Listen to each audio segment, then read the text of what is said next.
नमस्कार। Vector calculus की lecture series में आपका स्वागत है। पीछे के लेक्चर में हमने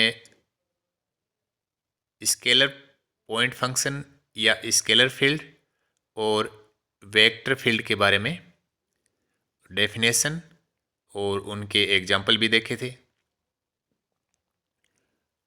साथ में हमने डिफरेंशिएशन ऑफ वेक्टर्स के बारे में भी चर्चा की थी।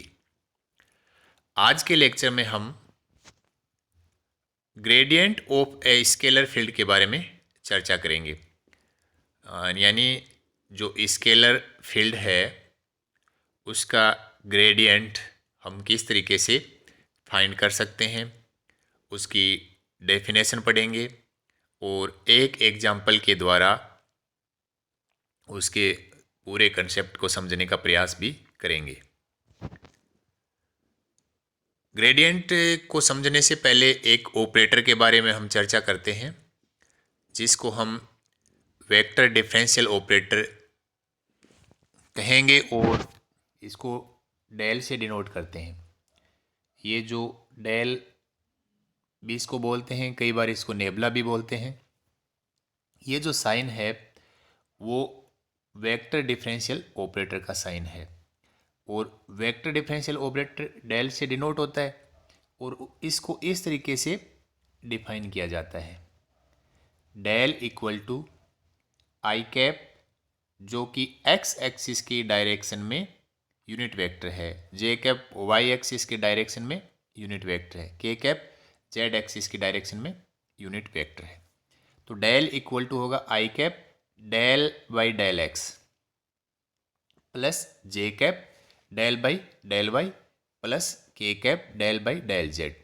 तो ये जो वेक्टर डिफरेंशियल ऑपरेटर है उसको इस तरीके से डिफाइन किया जाता है और उसको हम डेल से रिप्रेजेंट करेंगे या डिनोट करेंगे। तो अब हम जो ग्रेडियंट ऑफ स्केलर फंक्शन है उसकी चर्चा करेंगे। यानी अपने पास एक स्केलर फंक्शन होगा और उसका हमें ग्रेडियंट फाइंड करना है। जो हमने देखा है वेक्टर डिफरेंशियल ऑपरेटर जो डेल है उसका यूज लेते हुए। तो ये जो फाई है ये अपने पास स्केलर फंक्शन है, ठीक है। स्केलर फंक्शन जिसमें डायरेक्शन नहीं होती, यानी कि इसमें आई कैप जे कैप के कैप जो एक्स वाई जेड की डायरेक्शन में यूनिट वेक्टर हैं जो डायरेक्शन को रिप्रेजेंट करते हैं, तो वो अपने पास नहीं होंगे। इससे जो अपना स्केलर फंक्शन है इसमें तो फाई है एक्स वाई जेड का फंक्शन है और ये स्केलर फंक्शन है। तब जो अपना डेल जो था ग्रेडियंट, तो अपने क्या करेंगे I cap del phi by del X यानी पार्शियल डेरिवेटिव जो अपना फंक्शन है स्केलर फंक्शन का उसका एक्स के रिस्पेक्ट में partial derivative into I cap जो डायरेक्शन दिखाएगा प्लस पार्शियल डेरिवेटिव उसी फाई फंक्शन का वाई के रेस्पेक्ट में यहाँ और जे कैप डायरेक्शन के साथ आएगा प्लस के कैप डायरेक्शन होगी और उसी का पार्शियल डेरिवेटिव जेड के रेस्पेक्ट में। तो ये अपना होगा उस स्केलर फंक्शन फाई का ग्रेडियंट, ठीक है। तो इस तरीके से हम उस ग्रेडियंट को डिफाइन करते हैं और इसको डिनोट इस तरीके से करते हैं gradient of phi GRAD grad of phi यानी ग्रेडियंट ऑफ फाई जो कि क्या होगा स्केलर फंक्शन। तो ग्रेडियंट हमेशा क्या होगा स्केलर फंक्शन का ही लिया जाएगा। तो अपने पास जो ग्रेडियंट है जो हमने अभी देखा है वो इस तरीके से होता है ग्रेड फाई इक्वल टू ये, इस पे अपने चर्चा की है। तो ये जो फाई फंक्शन है इसको इस फॉर्म में भी लिख सकते हैं।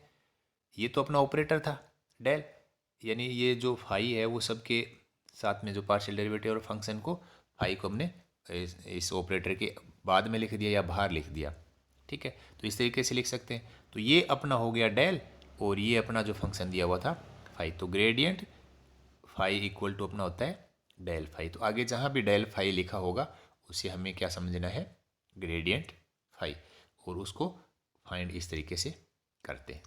अब इसका एक एग्जाम्पल देखते हैं। एग्जाम्पल में हमें एक फंक्शन दिया हुआ है फाई है 3x² minus y cube z square. ये जो स्केलर पॉइंट फंक्शन है वो हमें दिया गया है। हमें ग्रेडियंट ऑफ फाई फाइंड करना है। कौन से पॉइंट पे? इस पॉइंट पे 1 -2 एंड 1। ठीक है, ये किसी पॉइंट के कोऑर्डिनेट दिए हुए हैं, जहाँ x कोऑर्डिनेट 1 है, y कोऑर्डिनेट -2 है और z कोऑर्डिनेट 1 है। तो इस पॉइंट पे भी हमें जो ग्रेडियंट है वो फाइंड करना है। तो यहाँ से जो ग्रेडियंट का अपने पास फॉर्मूला है उसको काम में लेते हैं। ग्रेडियंट को हम इस तरीके से लिखते हैं डेल फाई, और डेल का मतलब होता है ये, और आगे अपना फंक्शन फाई हो गया।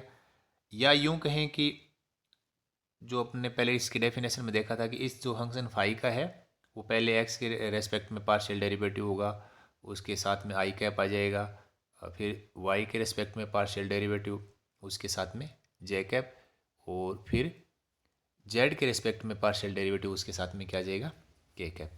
तो हम इसका पार्शियल डेरिवेटिव यानी बाकी जो वाई और जेड है उनको एज ए कॉन्स्टेंट मानते हुए एक्स के रेस्पेक्ट में उनका डेरिवेटिव करना होता है। तो यहाँ जो 3x² है इसका y को एज ए कॉन्स्टेंट मान लो, तो 3x² का क्या हो गया? 6x इंटू वाई हो गया। तो 6xy, इसमें x का पद है नहीं, तो सिर्फ y और z है, उनको एज ए कॉन्स्टेंट मानेंगे तो इसका जो डिफ्रेंसिएशन क्या हो जाएगा? 0। तो अपने पास जो आई कैप के साथ में आएगा 6xy, फिर जे कैप के साथ में इसका y के रिस्पेक्ट में करना है, तो 3x² है तो इसका हो गया 3x², फिर माइनस है y³ z², तो y³ का क्या हो जाएगा? 3y², और z² एज ए कॉन्स्टेंट मानना है इसको, तो 3y² z², ये हो गया। इसी तरीके से इसका z के रिस्पेक्ट में करेंगे, तो जो पहली टर्म है उसमें z है नहीं तो वो एज ए कॉन्स्टेंट 0 हो जाएगा, फिर माइनस है और माइनस y³ z², तो y³ z² है तो y³ एज ए कॉन्स्टेंट और z² का हो गया 2z, तो अपने पास k के साथ में क्या आ जाएगा? -2y³ z। तो ये अपना इसकी जो वैल्यू थी वो आ गई। लेकिन अपने को क्या करना है, जो ये पॉइंट दिया हुआ है 1 -2 1, इस पॉइंट पे फाइंड करना है। तो इस पॉइंट पे फाइंड करना है तो यहाँ जो x है उसकी जगह 1 पुट करेंगे, y की जगह -2 और z की जगह 1। तो उस पर्टिकुलर पॉइंट पे क्या हो जाएगा? जो अपना ऊपर ये रिजल्ट आया है इसमें आयोटा इंटू 6 x की जगह 1 y की जगह -2, ये हो गया। प्लस j के साथ में है 3x² एंड 1 का स्क्वायर 1 हो गया, और फिर -3y², 2 का -2 का स्क्वायर क्या हो जाएगा? 4 इंटू जेड का स्क्वायर भी 1 हो गया। तो इस तरीके से ये आ गया, और के कैप के साथ में भी इसमें जब वैल्यू पुट करेंगे तो अपने ये आ जाएगा, और इनको जब सोल्व करेंगे तो अपने पास जो अंतिम रिजल्ट है वो ये आ जाएगा। तो ये इस जो फंक्शन दिया हुआ है इस फंक्शन का ग्रेडियंट है इस पॉइंट पे।